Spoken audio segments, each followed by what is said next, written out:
vuelve la esperanza, el que siempre está contigo, el que te representa. Su voz es tu voz, el papá de los agrónomos. Este 15 de septiembre vota por la unidad, por una AMPA unida y reivindicativa. Danilo Severino a la AMPA 2016-2018, Corriente Unidad Gremial.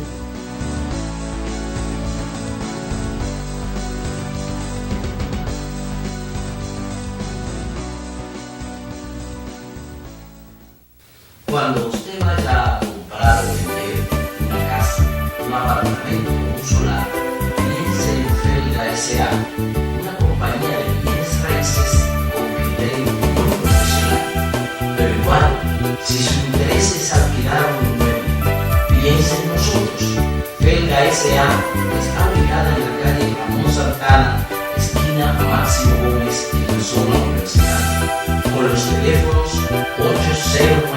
809-682-7202, 809-688-5593. Recuerde que para comprar o vender o alquilar su casa, piense en Felga S.A.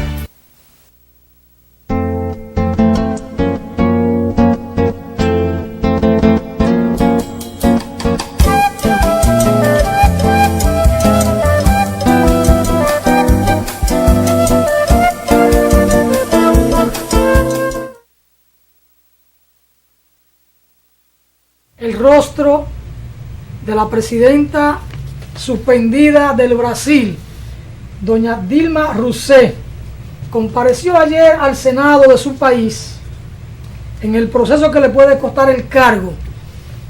Una mujer emblemática que viene de ser guerrillera, de ser prisionera, de haber sido torturada, una mujer absolutamente ética, una mujer responsable, una líder, que tuvo el favor de 54 millones de votos para ganar el segundo proceso electoral, es decir, ganar su reelección, y sin embargo se le está juzgando. Ahí tienen el rostro de ella. Podemos bajar acá, señor director.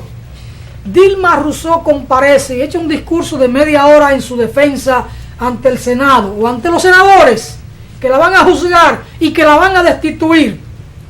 Un Senado en el que el 60% de los que la van a destituir han sido acusados por corrupción. Y no solo acusados, sino que hay pruebas de sus actos de corrupción. Es como si las palomas le dispararan a la escopeta. Y entonces, estos señores corruptos van a juzgar y van a condenar y van a destituir a una presidenta ética electa por el pueblo brasileño.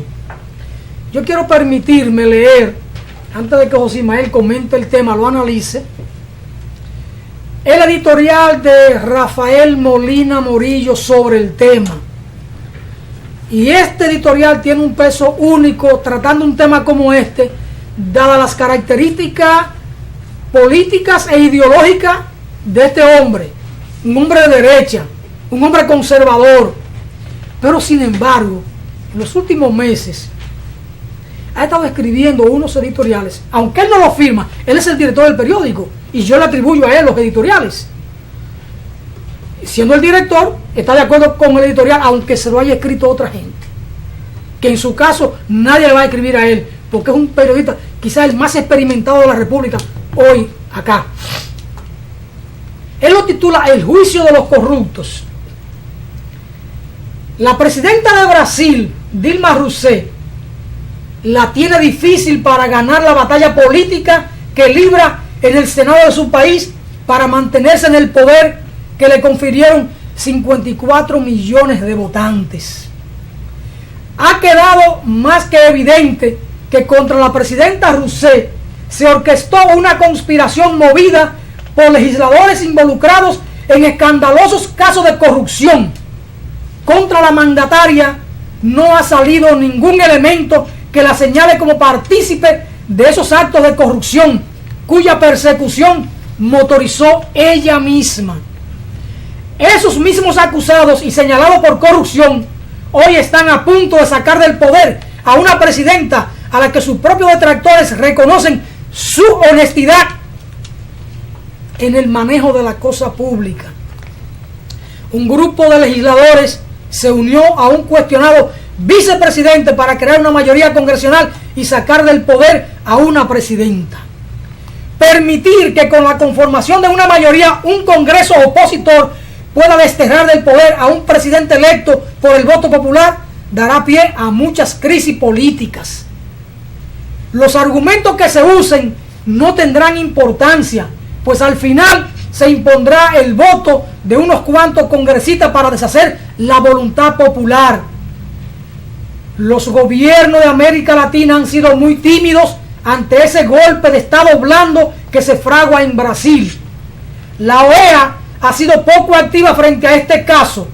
Rousseff puede que sea sacado del poder y que a pocos de sus colegas de la región les importe algo, pero pueden empezarse a ver en ese espejo. Termina el editorial de Rafael Molina Morillo. Una anotación de mi parte. Él dice, la OEA no se ha preocupado ni se ha pronunciado. No ha sido activa en este caso. ¿A quién responde la OEA? A esa gobernación de colonia, al imperio. ¿Quién está detrás de esta jugada en Brasil? El imperio. Son de las cosas. Don José Ismael, tiempo de hablar de política internacional. Caso Brasil, Dilma. Señores, ya en ocasiones anteriores nosotros defendimos la tesis de que está en proceso la recolonización de nuestro continente. Estados Unidos ha diseñado una política de retomar territorio, controles en el continente, y lo está haciendo por diferentes vías. Entonces ha diseñado esa política y ha jugado, le ha ido bien. ¿Quiénes se han identificado y han condenado estas acciones de Estados Unidos? Los gobiernos progresistas. Estados Unidos le está cayendo encima prácticamente a todos al mismo tiempo. Ellos han logrado crear, es normal, una casta que responde de esta burguesía importadora, de estos jurásicos de la política en todos nuestros países. Eso lo veremos también en República Dominicana cuando haya necesidad de enfrentar acciones antidemocráticas, como sucedió en el gobierno de Juan Bosch, que la población, la sociedad dominicana asumió su rol para defender esa constitución. Eso pasa. Brasil es el país más importante de nuestro continente. Brasil estuvo cuestionando el neoliberalismo, aunque era un gobierno neoliberal, lo es, ahora lo que está haciendo es profundizando, pero estaba desarrollando una política muy independiente desde el punto de vista económico con los chinos, con los rusos. Esa situación de participar en los BRICS, de permitir el tren transatlántico, Pacífico-Atlántico, miren, todo eso se va abajo, pero más los intercambios que había a través de UNASUR, CELAC, todas esas cuestiones de lo que son organismos regionales están en cuestionamiento. Estados Unidos, por ejemplo, el gobierno dominicano, que tiene una relación importante con Brasil, no ha dicho ni esta boca mía, porque ahí detrás, con fuerza, están los norteamericanos, como tú dices. En el caso de esta mujer, con tanto valor, tanto lo que tú señalas como lo que dice Morillo, en este caso, señores, a las 11 de la noche todavía está, y pico, pasó eso, estaba el juicio. Estaban tratando de cansarla, las mismas preguntas o comentarios alrededor, porque quien haga la pregunta, porque eso está bien establecido, todo está dirigido. Hoy el juicio sigue y tiene otro procedimiento. ¿Quiénes son los que hablan hoy? ¿Quiénes siguen? ¿Cuándo viene la defensa? Los acusadores intentaron cansarla, pero no es fácil todo el día respondiendo una por una todas estas preguntas que a veces se quedaban en el aire porque no tenían los argumentos. Todos fueron desbaratados por ella, demostrado. Esto no es una conspiración solo contra mí, contra nuestro gobierno, es contra la democracia de Brasil y contra nuestro continente. Un sector, un segmento político cuestionado, como decía Alfonso, pone en tela de juicio esa posibilidad. Pero recuerden que esa práctica ya se dio en Paraguay. Quitaron un gobierno con esa misma práctica. En el caso de Honduras, asimismo, no lo han hecho en otros espacios. Por ejemplo, miren la contradicción que se está dando en Venezuela, que ellos, aunque tienen las cámaras, en este caso, que es unicameral en Venezuela, no tienen esos poderes porque los otros lo pueden contrarrestar. Ahora está toda esa lucha por destituir ese Congreso, por ejemplo, en el caso de Venezuela. Pero es toda una política dirigida. Ahora, hay que ver cómo el pueblo brasileño se estaba movilizando en el día de ayer y lo va a seguir haciendo en el día de hoy. Fuera Temer, fuera Temer. Esa es la gran consigna que hay ahora en Brasil. Pero a esa clase política no le importa eso. No le importa la democracia. Ellos van a relanzar el tipo de democracia económica, porque la población saldrá seriamente afectada. Las políticas sociales que se desarrollaron allí en Brasil están en cuestionamiento. Él ha comenzado a aplicar acciones para derribar todas estas políticas sociales que hizo tanto Lula como ella a continuación. La crisis, decía ella, la crisis no es un problema de Brasil. Esto le pasó a Estados Unidos con su moneda, le pasa ahora al real también, o le pasó, pero nosotros podemos salir de la crisis, pero eso no se entiende. Y ustedes verán, yo soy de lo que creo, igual que Morillo, igual que Alfonso, que la van a destituir, pero ese pueblo, fue importante que ella estuviera en ese juicio, diciéndole la verdad a ese grupo de delincuentes que se ha apropiado del Estado brasileiro. Pero hay que decir, la gran prensa, señores, pensemos en República Dominicana. ¿Dónde va a estar la prensa? Estos grupos económicos que son los dueños de los principales medios del país van a estar del lado de la política que les interese, que les favorezca a sus intereses. Por tanto, es lamentable que eso suceda en Brasil, una de las democracias que logró superar lo que fue unos regímenes de fuerza apoyados por Estados Unidos y que ahora está detrás. ¿Qué le puede esperar a Brasil ahora? Una situación de tensión política y social. ¿Hacia dónde apunta el cuadro? ¿Habrá elecciones dentro de 2 años? ¿Podrá Vilma presentarse como candidata? 8 años inhabilitada si el juicio aprueba su destitución. ¿Y hacia dónde está lo de Lula da Silva? Que también parece que lo van a encausar por corrupción. El escándalo puede parar un poco ahora, porque la presión popular es importante, la movilización, que los medios no destacan esto.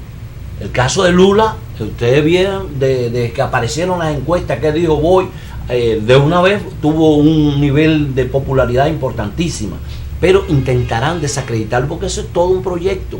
Desde el punto de vista cultural, nuestros héroes, nuestros dirigentes son desacreditados, nos lo presentan con una visión rural, atrasada. Y por eso el caso de República Dominicana, Camaño, todo un grupo de gente, las hermanas Mirabal, ¿qué destacan de ello? Eso pasa también en el caso de Brasil, a Chávez, todo eso hay que borrarlo, eso es así. ¿No viste cómo fueron en Venezuela? Hay que sacar todos estos cuadros, llévenselo para allá. Es una visión que hay, el concepto de la política para sustituir, intentar borrar lo poco que se ha hecho en 2 décadas en estos países. Pero en Brasil, Dilma sale de ahí fortalecida, aunque ella no sigue en el gobierno. Lamentable que va a estar inhabilitada por 8 años. Recuérdate en el caso de Colombia lo que pasó con Piedad Córdoba. A Piedad Córdoba le hicieron un juicio así y la inhabilitaron porque sé yo cuántos años y le quitaron la curul que tenía en el Senado en Colombia, en esa democracia que nos enseña a nosotros, así de sencillo. Lamentable esto. Hay que ver también lo que está pasando en el continente. Ya decía, la recolonización tiene todo un proyecto. En el caso de el país que más avanzó, que más identificó a su gente, que más aporte, hablo de el Estado plurinacional de Bolivia, con Evo Morales a la cabeza. Señores, agarraron y le metieron una acusación de que él había hecho un hijo, de que lo negaba, todo un grupo de cosas. Ahora están presos, sometidos a la justicia, la gente que armó todo eso, y eso hizo que él perdiera el plebiscito. Claro, yo creo que podía, el vicepresidente en Bolivia es un hombre tan capaz, pero ahí mataron un viceministro ahora. ¿Y cuántos dirigentes no han matado en Bolivia? Y en Venezuela, no hablar, la cantidad de dirigentes chavistas, militares activos que han asesinado no es fácil. Grupos paramilitares. En el caso de Bolivia, Estados Unidos está detrás, y los grupos económicos importantes. Primero, recuerden que era la secesión de parte del territorio boliviano, creando autonomía. Esa era la política en principio. Segundo, hubo unos sicarios internacionales que fueron agarrados y otros murieron ahí en Bolivia para asesinar a Evo Morales, en ese caso. Entonces, este viceministro Yáñez, Francisco Yáñez, fue asesinado por un sector que Evo Morales ha favorecido, que es el sector cooperativo minero, que lo ha institucionalizado, ha dedicado política para ello. Pero las multinacionales interesados, como sucede en Brasil, porque esto no se mueve ya con los ejércitos, funcionan las multinacionales, ahí andan detrás de ese oro, de esos mineros que están, no son de los más pobres, ¿no? Entonces, gente que tiene intereses promueve eso. Están participando en todas las luchas sociales, encabezándola en cualquiera de estos países para destituir a los gobiernos y desacreditarlo, delegitimarlo, fundamentalmente en el caso de Bolivia, que es un problema serio. El Estado es el que está hablando de diálogo, de conversaciones, de que la justicia, hasta que no se aclare esto, de quién asesinó al viceministro. Miren, secuestraron 150 policías.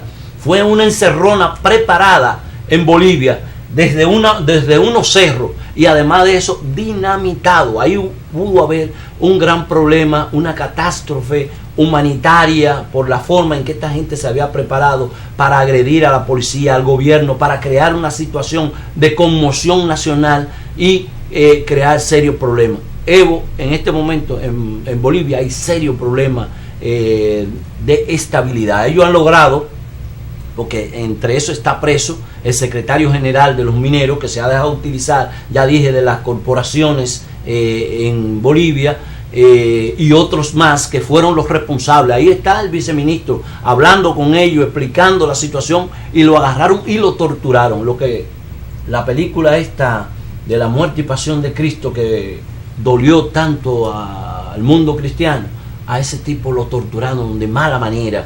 Es un hombre con tantos niveles de influencia en el ámbito cultural, toda la ligación que tuvo, profesor universitario, en el área del derecho, una persona con mucho arraigo en la población de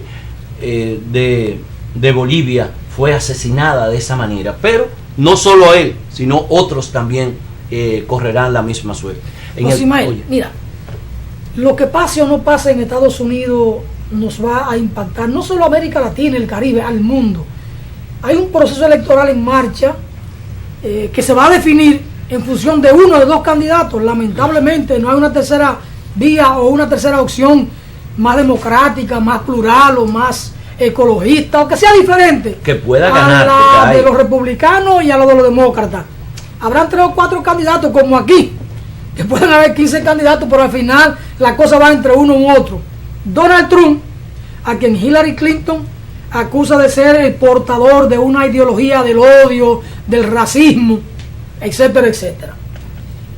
Y la otra, Hillary Clinton, a quien Donald Trump la acusa de tener problemas mentales.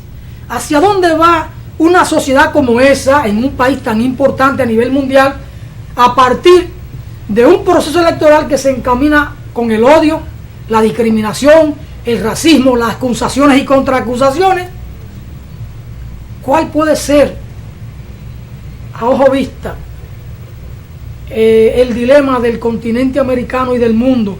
Porque cuál de los dos que gane, como que las cosas van a salir de su cauce normal en Estados Unidos. Y esta aparente estabilidad que Barack Obama le ha dado, eso puede desentonar. Mira, en Estados Unidos no es igual que en nuestros países. Estados Unidos tiene un departamento de Estado, tiene toda una estructura que es la que, tanto desde el punto de vista económico, esas corporaciones económicas que hay en Estados Unidos, ensamblado con el poder político.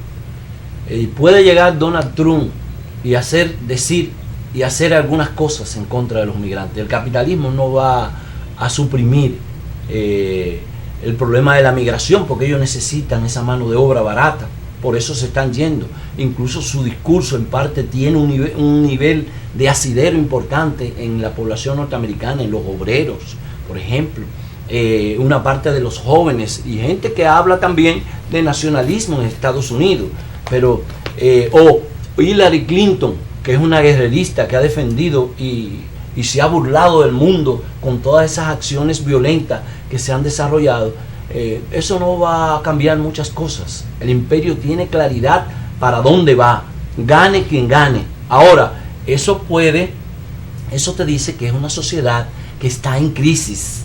Estados Unidos está en crisis, tiene dos candidatos con niveles de impopularidad grandemente. La abstención, por ejemplo, Estados Unidos tiene 219 millones de habitantes que están inscritos para votar, que están en calidad de votar, pero solo 109 se han registrado. La abstención en Estados Unidos es muy alta, por eso, porque la gente no le da un bledo al norteamericano blanco lo que pueda pasar, excepto esos grupos económicos que son los que deciden. Por ejemplo, el área de la farmacéutica y ahora Wall Street y todo eso están alrededor de los demócratas, pero lo que tiene que ver con el problema de las armas y todo un grupo de esas corporaciones están con los republicanos.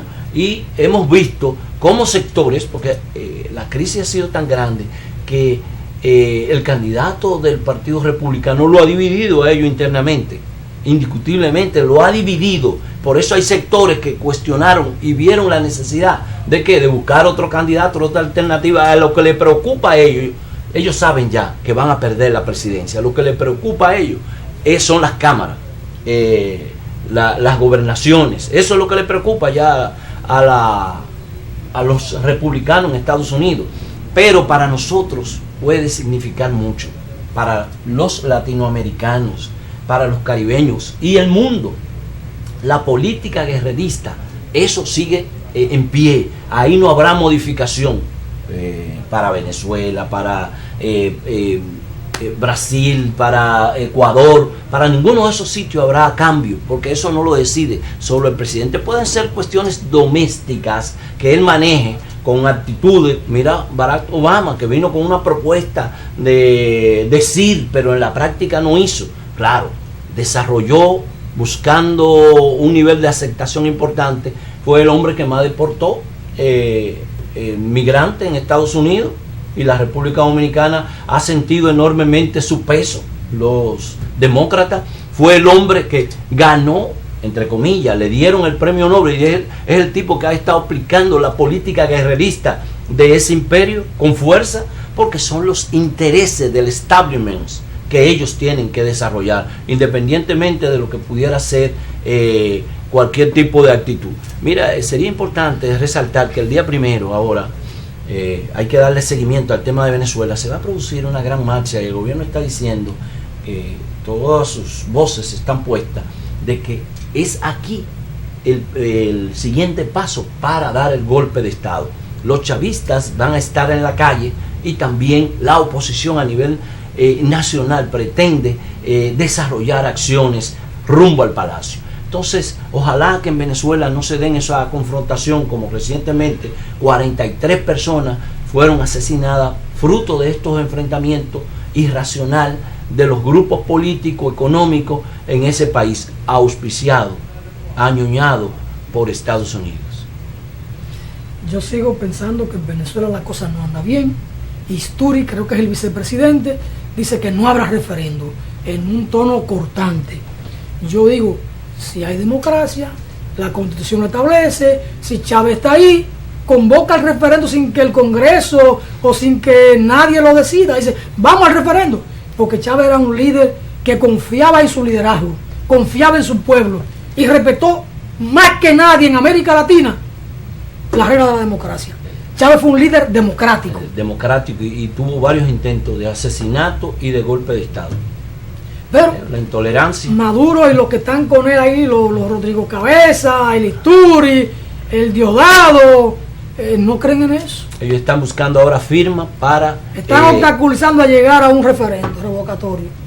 Yo te digo porque yo fui invitado como observador internacional al referendo revocatorio de 2003-2004, que Chávez ganó con amplia mayoría, y yo pude ver en la calle de Venezuela y en la fila para el referendo, para la gente votar, que Chávez tenía pueblo. Indiscutible. Y Chávez confió en su pueblo y fue un líder democrático y sentó ejemplo en esa dirección. Yo soy partidario de que Maduro se mida en el referendo. Él no lo quiere, sus principales colaboradores no lo quieren, y los solidarios con Venezuela tampoco quieren el referendo. No tanto así. La cuestión es que son pasos que hay que dar y ellos están presionando para que sea ya el referéndum. No, eso tiene todo un protocolo, los pasos, vamos a darlo para que se dé el referéndum. Ahora están buscando firmas para destituir a la Asamblea Nacional. En Venezuela ayer apareció en todos los medios. Lo del gobierno. El gobierno, claro. Los quiere hacer la inversa de lo de Brasil. Porque es un problema de... El problema político de la democracia, ¿cómo entenderlo? Los que están arriba no quieren soltar la ñoña, ni quieren someterse al juego de la democracia. En Brasil, una truculencia de un congreso. Y entonces en Venezuela, mejor me quedo ahí. Y nos fuimos, que el tiempo nos aplasta aquí en Voz para el Cambio por Telecanal 28. Don José Imagen, muchas gracias. Tú sabes que siempre quedan cosas pendientes por airear en Voz para el Cambio. Hasta mañana, miércoles, tiempo para hablar de salud aquí en Voz para el Cambio. Muchas bendiciones.